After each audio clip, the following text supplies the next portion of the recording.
You know, the next thing is, man, Craig Mack was the one that jumped Bad Boy off. And you know, nigga so bad that Craig Mack, who died from AIDS, that man, he got brainwashed so bad from Diddy and got done so wrong. The man went to South Carolina and joined a cult with his family until he died of AIDS a few years ago. I was like a sex slave, okay? For them, that's what I was. That's all right? I called and I came back and I sued him for the robberies and won. But yes. I mean, he actually caught HIV, like having like a lot of women. Oh yeah, let's just go down the rabbit hole of all of his sins. I'm just saying. You want to know what's wild about that though? He faced that head up. He did. And he didn't stop. And he didn't stop doing what he's done. Diddy might have walked into jail with a legal mess, but now he's at the center of a full-blown health scare. There have been reports that Diddy medical reports is hella long with all sorts of STDS. And what's in there got folks in that jail really nervous. For months, there have been whispers about Diddy dealing with something serious, allegedly an STD, especially after he showed up to court looking way skinnier than usual. There have also been several internet theories that Diddy was laying that pipe down in prison with his groupies and allegedly passed or got the STD from there. Now, according to reports, Diddy didn't just lose weight behind bars because he's missing that private chef lifestyle. Nah, folks saying the weight drop is because his body is breaking down from something way deeper. We're talking speculations about HIV, and with everything that has come out about Diddy's bedroom lifestyle, it ain't all that surprising. The down low freakiness, the male escorts, the secret flights, the shut door parties. Diddy was wild and reckless. He was throwing them freak offs, hiring both men and women, no protection, no boundaries, just oil and going raw. Y'all remember when the feds raided his cribs and found nearly 1,000 bottles of baby oil, but no mention of protection kits, nothing that even hinted at safety. And they seized cases and cases of the kinds of personal lubricant and baby oil that Combs' staff allegedly used to stock hotel rooms for the freak-offs. More than 1,000 bottles altogether. Now, folks are saying those freak-off parties were disease factories, and now the bodies from them parties are starting to show symptoms. Multiple women coming forward saying they got hit with herpes from dudes connected to Diddy's circle, and things got really messy as Jaguar Wright just threw fire on this mess. In an interview with Real Life Productions, she didn't hold back, said Diddy's been battling HIV for a while now and ain't alone. According to her, there's a list of 20 other dudes in the industry walking around infected, and she's sitting on their names. Said she's saving it for her show, but called it a bigger issue than folks realize. Could have that opportunity just like everybody else. I mean, he actually caught HIV, like having like a lot of women.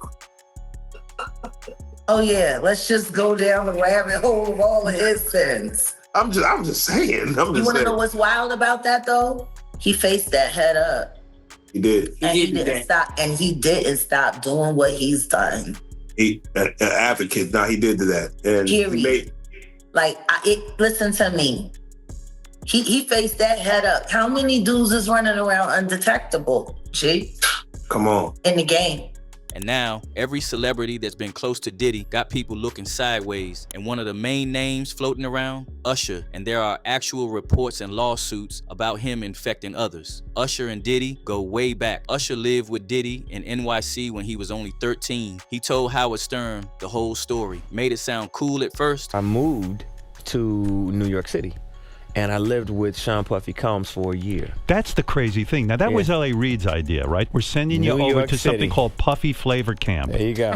To learn Flavor Camp. Yeah, Flavor that's Camp. what it was called. And you're going to go to Puff Daddy's. He's going In the 90s. Do you understand what that's like? Puffy's place was like just filled with chicks and like nonstop, right? No, not really. I mean, but hey, it was curious. I got a chance to see some things. But then he got weird about it as the convo went on. Said it was a very curious environment and that he wouldn't let his kids near such events. I don't know if I could indulge and understand what I was even looking at. Would you ever send your kid to Puffy Camp? Hell no. See? If something twisted went down back then, and if Diddy's been battling STD for real, then Usher might be sitting on more than just old memories. especially now that lawsuits have dragged Usher for allegedly passing herpes to 2 different women and a man. Back in 2018, a name came up that most people brushed off. Jonathan Oddie, former adult actor. He went wild and shot up Trump's Doral Resort. While cops were trying to figure out what triggered him, dude starts naming names. Said he had been coerced into encounters with Diddy and Cassie, and he ain't just stopped there. He said he caught herpes during all that mess. I was like a slave, okay? For them, that's what I was. That's all right? I caught and I came back and I sued them for the herpes and won. But they did.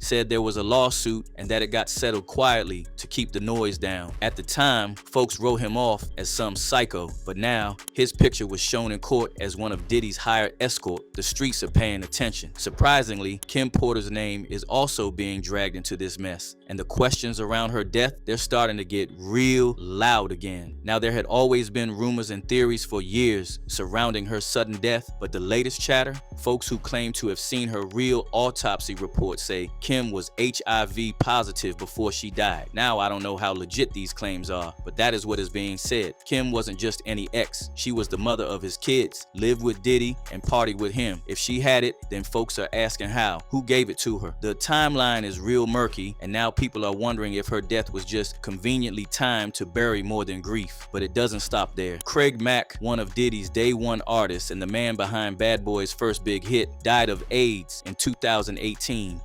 You know, the next thing is, man, Craig Mack was the one that jumped Bad Boy off. And you know, nigga so bad that Craig Mack, who died from AIDS, that man, he got brainwashed so bad from Diddy and got done so wrong. The man went to South Carolina and joined a cult with his family until he died of AIDS a few years ago.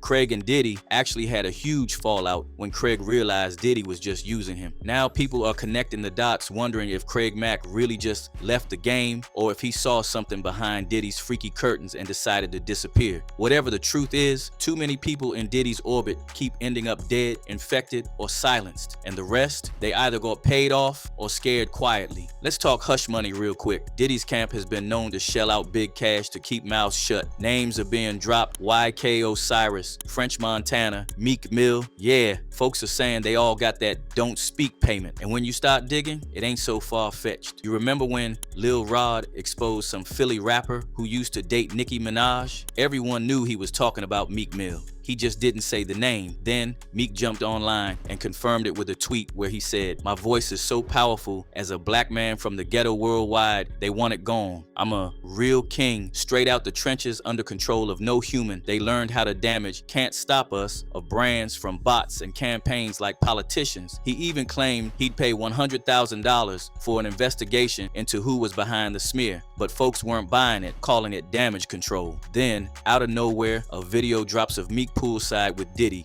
looking cozy. Hey, what's up, King Son? Man, you doing it, man. You deserve it, Daddy. You putting in that work. Proud of you. I love you. Yeah. Then it got wilder. One of Diddy's ex-bodyguards leaked an audio clip that's said to have caught Diddy and Meek in some real intimate vibes. What? Yo, wait a minute. Wait, Now, word on the block is Diddy allegedly getting freaky in prison too. Word is, Diddy's got himself a full-blown fan club of jail groupies. These dudes ain't just making his bed, they out here fighting to do it. According to you, the inmates are fighting over making his bed. Yep, well, really, according to Lisa Evers, I want to give her credit. Insiders claim Diddy has been allegedly getting down with these groupies in ways we can't even describe here. And in jail, where protection ain't exactly available at will, you already know how risky that is. So it's all starting to make sense now. Diddy might not just be facing charges. He might be facing a full-blown body count of folks he allegedly infected, played, or paid off. And if even half of this turns out to be true, bruh's gonna be drowning in lawsuits for years. Now the real question is, how many people really got caught up in Diddy's lifestyle? And how deep does this rabbit hole go? Drop your thoughts in the comments below, and if you think this was wild, click on the next jaw dropper showing now. It's just as crazy.